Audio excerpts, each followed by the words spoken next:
We've all seen the dementia-riddled speeches. We've seen the bruised hands. We've seen the cankles. We saw that he couldn't walk in a straight line in Alaska when he went to heap praise on Vladimir Putin, who clearly has him compromised. But Kanks is losing his motor skills by the day. Some new video is dropped of him walking along the now completely destroyed, quote, presidential walk of fame. Here he is with a little kid. Watch his gait. His motor skills are completely off. He's dragging that leg worse than ever. So we have this senior citizen president who shows signs of dementia and loss of motor skills. And we all know that the Republicans care passionately about this because they called out Joe Biden's aging nonstop. Josh. It's clear that there's something going on here. I mean, I think everybody sees that. It's kind of mildly bizarre that they would allow this footage to be released. It's so transparent and obvious something is going on. So I think they set the precedent with President Biden putting his age under a microscope. I think all this is fair game, and somebody needs to answer what's going on here. Yeah, why are they covering up for him? And I want to thank Josh for joining us on IHIP News today as Pumps is on vacation with her kids. Moving along, you see the health going on, and there's been reporting that he lost billions of dollars in the last month in crypto. So what does this guy do? What does this con artist do? Put this up. Trump to supporters. I can only earn my way into heaven by finishing my divine mission to save America. So send me money.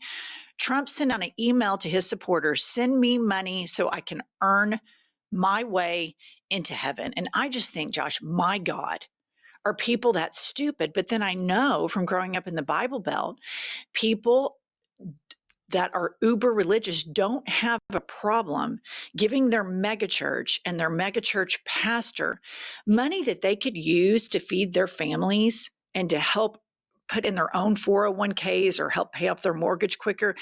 They just give it to these grifters and these con artists. So in a way, his electorate is primed for this type of megachurch grift. That's exactly right. But at least back in the day, these so-called grifters were men of God back in the 80s and 90s. Here you have Trump, who is whatever you want to say about his relationship with porn stars and his infidelities, and he's anything but a Christian, anything but that. Right. The way he bullies people, he's mean. So that you want to, in the name of God, in the name of Jesus, give all of your money to someone that represents all of these things. It's not just jaw-dropping, it's mind-blowing that we live in a world like that. And I will point out a lot of these pastors have been caught robbing the piggy bank, infidelity. I think there was one pastor who was caught doing poppers with a gay man. I think his name was Ted Haggard. So they are kind of used to this man of God gets to do all of these horrible things and we're going to give all our money to him. But I think it's interesting that he constantly talks about death. He sees the curtains coming. This is the fourth or fifth time in just this term that this man is talking about his own mortality. And then, of course, he's grifting off of it, weaponizing the faith of his supporters that they think, oh, he's a man of God. He's God's imperfect vessel. So we'll send him money. And I'll tell you who else sees their own mortality. And that is Senator Mitch McConnell, who has dicked us over so much in this country, it's ridiculous. I've heard that Mitch McConnell wants to resign, that he's in such poor health. We've seen the mini strokes in person. We've seen him fall down in Congress. We have these just aging boomers that refuse to give up power. But Mitch McConnell doesn't want to give up his seat because the governor of Kentucky is a Democrat named Andy Beshear that will appoint a Democratic replacement to Mitch McConnell. Mitch McConnell tried with Governor Beshear to say, hey, I might resign, and here's 3 choices that you can pick to replace me. And Andy Beshear said, ain't doing it. I'm not going to do it.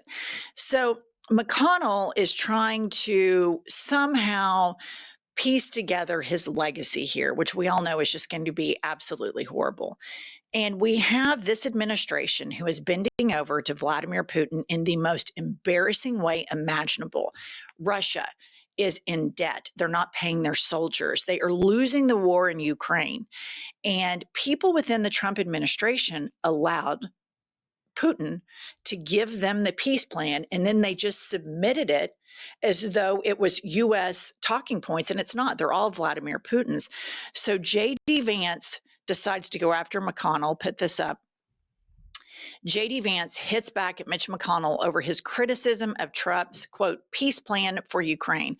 This is a ridiculous attack on the president's team, which has worked tirelessly to clean up the mess in Ukraine that Mitch left us. So, you guys, the infighting in MAGA is all across the board. Why didn't Mitch McConnell give a fuck about anything else in previous administrations? I mean, I agree with Mitch McConnell here. I agree that the Russia plan has clearly been drafted by Russia, and Mitch McConnell sees that. But where was he 4, 6, 8 years ago on any of these issues? It's a little bit late for him to try to save his legacy with everything he's done. I completely agree. And Mitch McConnell was all about power, and he was all about creating the court that is now the last guardrail that can stop this fascist takeover. And he created this monster, and it's destroying our democracy. And Mitch McConnell played such a huge hand in that. So I agree, tough titties on Mitch McConnell. But here he responds to J.D. Vance in a 4-point thread tweet. He says, I'm told that to criticize a proposed deal that initially hewed closely to Russia's preferred outcome is to misunderstand or misstate some, quote, critical reality on the ground. So let's talk about reality on the ground. He goes into that Ukrainians do not want to cede any land, and that without American support, they will continue to fight this war. So the killing will continue because they do not want to capitulate to Vladimir Putin. Unlike the president of the United States. Put up the next slide. Mitch McConnell goes on, the price of peace matters to Americans too. Demand for Ukraine to give up territory is a fringe position among Trump supporters, only 16%. More popular is that Americans want sanctions on Russia and support for Ukraine, which brings us back to the question from the very beginning of this man's first term. What does Vladimir Putin have on him? A very valid point. We always see this come up. We always see where there's opposition to Russia by a certain faction or part of the Republican Party, and then you always see the Trump administration capitulate to Russia, never take a strong stand against him ever in anything. And this is, I think, another example of where you see Vice President Vance coming to the rescue of Trump, who is bowing down to Putin to sort of save face. And I hate to say that I ever agree with Mitch McConnell here, but if I had to pick a side, I would certainly say that I agree with him. All right, listener, what is your favorite holiday tradition? I know we all have a ton, but now I have a new one. It can both become a holiday tradition and the best gift that you can give your loved ones and or friends in your life. It is the Aura Frame. Unlimited free photos and videos. All you have to do is just download the Aura app and connect to Wi-Fi. You can preload all of the photos before it ships to your loved one, and you can keep adding photos from anywhere and everywhere. You can personalize your gift and add a message. You can share photos and videos effortlessly straight from your phone.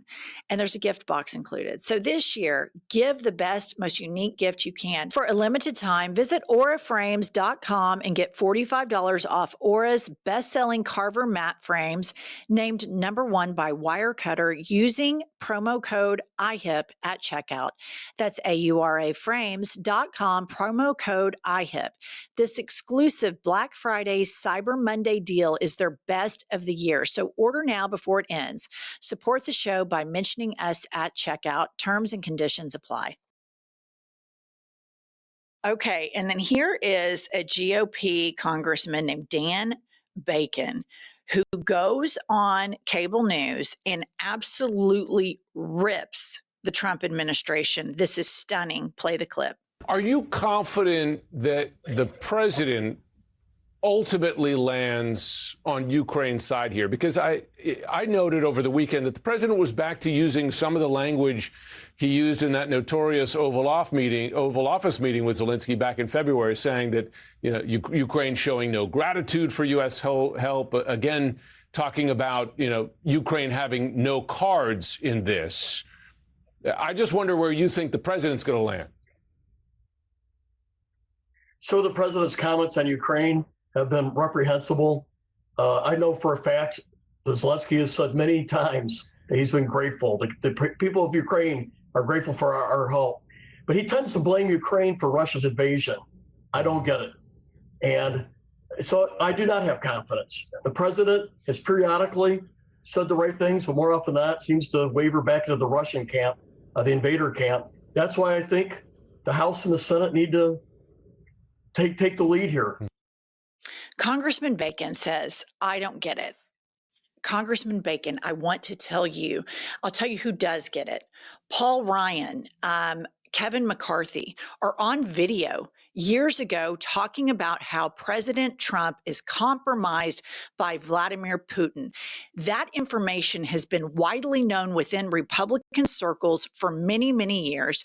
It's widely known in the intelligence communities. It's widely known with our allies who no longer share information with the United States of America. And think about how stunning that is.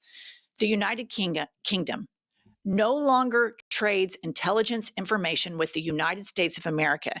And Congressman Bacon, you're almost there. You say, I don't get it. You need to take it a step further and say, clearly, this man is compromised, and this is the biggest foreign policy scandal in the United States of America, that Russia has an asset, a Russian asset at the very top of the United States of America's government. And I agree. You hear him saying these things about Trump, and it's clear that deep down he possibly thinks that, but yet they just won't take the next step and just say it. And what people like President Trump do is when they can't discuss the facts about who invaded who or the merits of this war, they gaslight you. And everybody knows this is 101, that Russia invaded Ukraine. Period. End of story. Typical gaslighting by this administration. Like you said, Congressman, you're almost there. And please note that this is a shift, you guys. This is the dam breaking. The last 30, 45 days, you are seeing so many fissures that are turning into massive cracks and now canyons, that the MAGA politicians and the MAGA base is running away from this dementia-ridden, frail, old man who seems to be compromised every single chance he gets to stand up for democracy, to stand up to a murderous dictator whose intentions are to dismantle and destabilize the United States of America. He sides with that guy. Why? PP tape, blowjob tape, all of the above, financially compromised. I think it's all of the above. Donald Trump, the president of the United States, is a Russian asset, and the Republicans have known this for a long time, and they need to stand up, grow a spine, and save our country. All right. Thank you, Josh, for subbing for Pumps. Subscribe to this channel, like the video, give us a comment in the algorithm, and we'll be back later with more news.